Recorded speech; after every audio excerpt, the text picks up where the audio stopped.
Hey guys, thanks for watching my channel.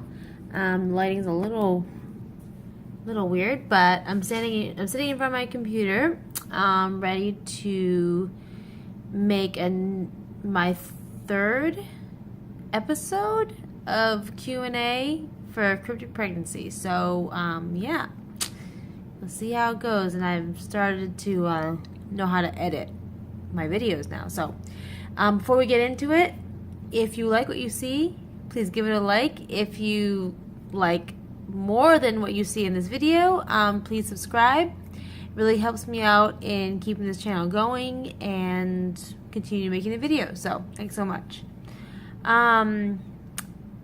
Okay, so questions. All right, so one woman asked me, before cryptic pregnancy turns normal, is it normal to experience cramping all around the belly? Well, it's normal to experience cramping all around the belly in non-cryptic pregnancies. In my experience as a mother and a birth and pregnancy expert. Something about cramps in or contractions in cryptic pregnancy. It seems like, in my experience, the womb is such a spiritual and emotional as well as physical place, and when I had my cryptic pregnancies, those contractions, those crampings, it's almost like I don't know, the presence of the baby, the strength of the connection of the baby grew stronger as the cramping would happen, and I've seen it before where women will experience it during cryptic pregnancy, but they won't end up having a baby like within a certain amount of months. The symptoms will continue, or they'll have a miscarriage or a missed miscarriage, which is the medical term for when your body reabsorbs the baby.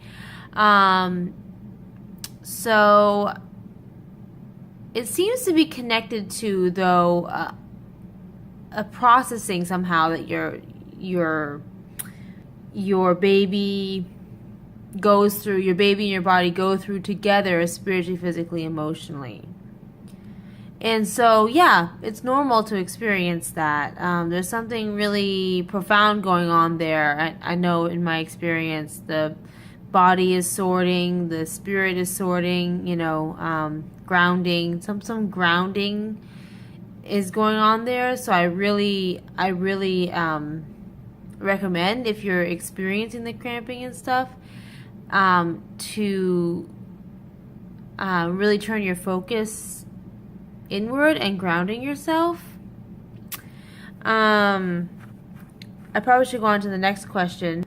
A mom asked me a long time ago, and I just haven't ever gotten around to it. So many things going on always, and other projects coming up, but she wanted me to give some examples for grounding yourself.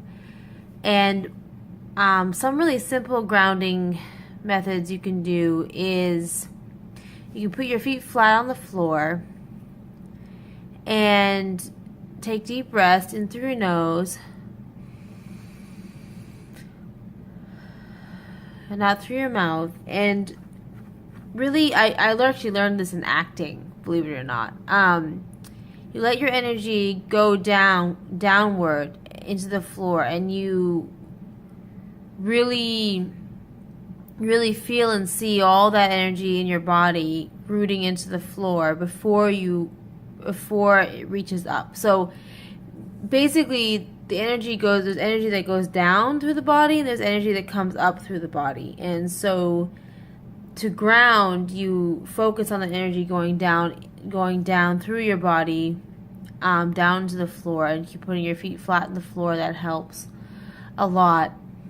And then and breathing in through your nose, out through your mouth.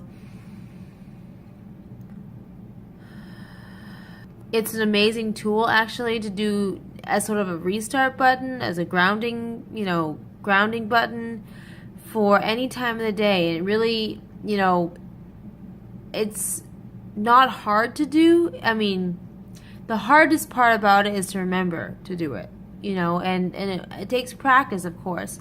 But the more you do it and the more you remember to do it, the more natural it becomes, the more consistent it becomes, and the more grounded you become. And that sort of circular energy that circulates through your body, down and up and down and up, will become more smooth and more one. And that's basically, on the spiritual level, on the soulful level, that's happening, in a more like esoteric sense, in the soul, that oneness that's happening. But then there's also that translates to the electromagnetic field around your body becomes stronger and flows more smoothly, and will bring your whole mechanism, your bodily, spiritual, physical, emotional, energetic mechanisms into a better harmony, and surround you with more grounding energy and protection. Excuse me.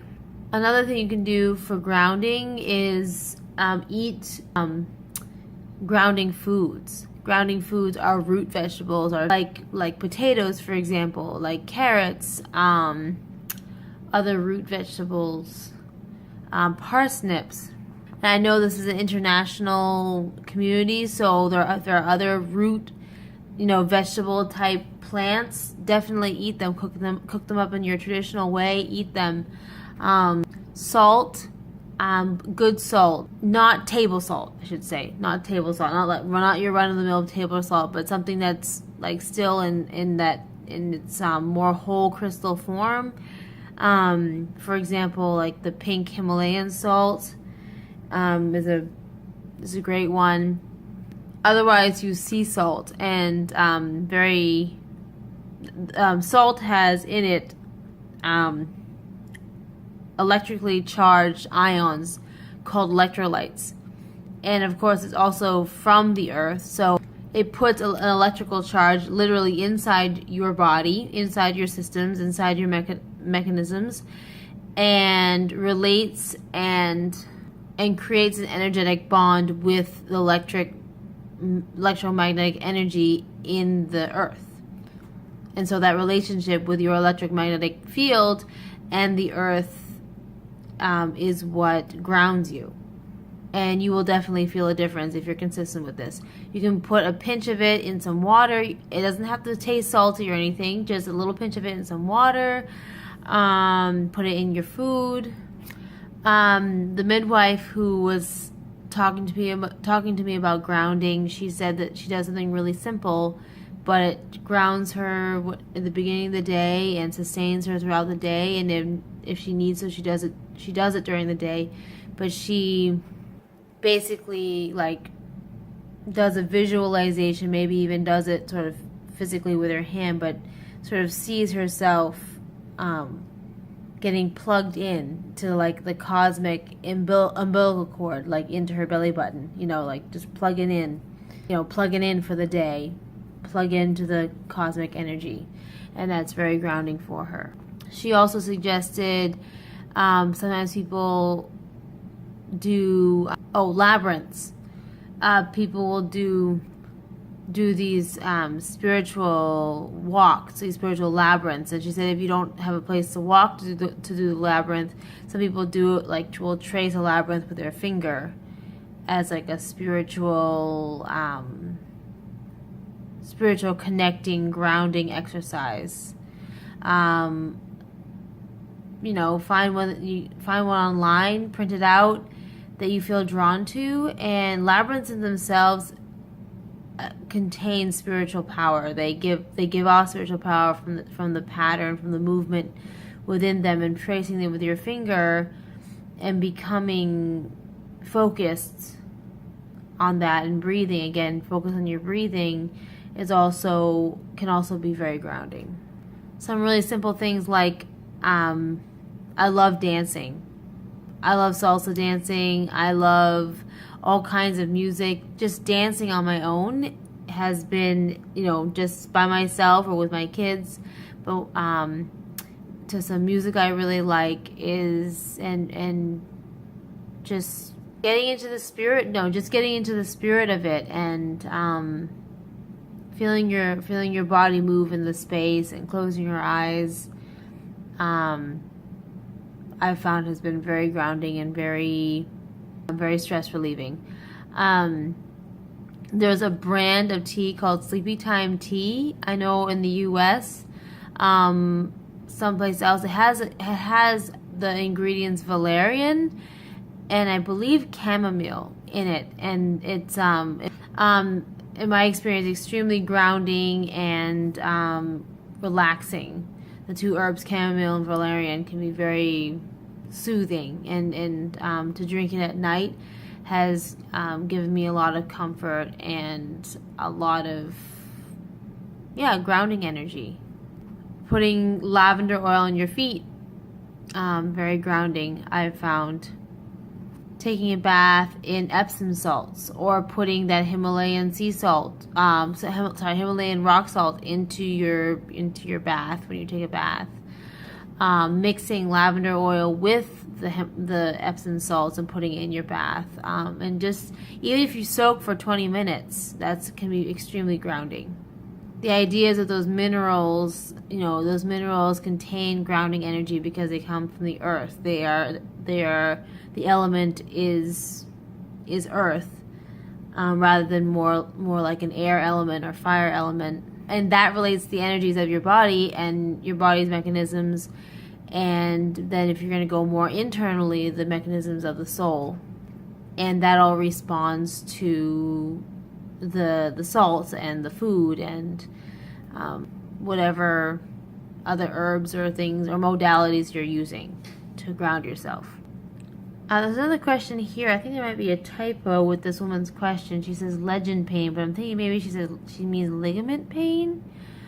I already had in the beginning of the video I talked about contractions. Those contractions. And she says that her belly got rounder. And she says instead of bigger. The contractions are generally the one of the reasons for it is because the uterus is toning itself, and so that would make sense that your belly would get rounder and more toned looking when it does that, because that's the way the uterus tones and exercises itself. And she asked, is the contractions like the uterus finally coming forward because it's been retroverted for years? And that certainly is true in my experience, that's how the uterus kind of shifts forward in many cases to bring out the baby, to make more room and stretch more to give more room for the baby. So another woman asked, these questions might be repeat from other videos, but I'm just going to go through them. But did you have your period? Did you have a period? My first cryptic pregnancy, I think I had a period, or I definitely had heavy bleeding in the beginning of the pregnancy, which was a little confusing.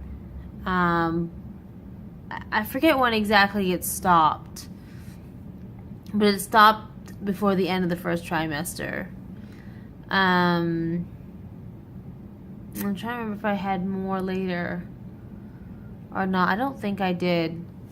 But for my second cryptic pregnancy, I never got my period, actually, because I just had my second baby, and so I hadn't got my period yet. But but I did bleed heavily 4 times during that pregnancy. Hey, so that seems to be all the questions for now. And I just want to thank you all so very much for subscribing and liking my videos and watching my videos. I really, truly appreciate it, and I'm sure the community really appreciates it. And yeah, I just want to thank you again for watching my channel.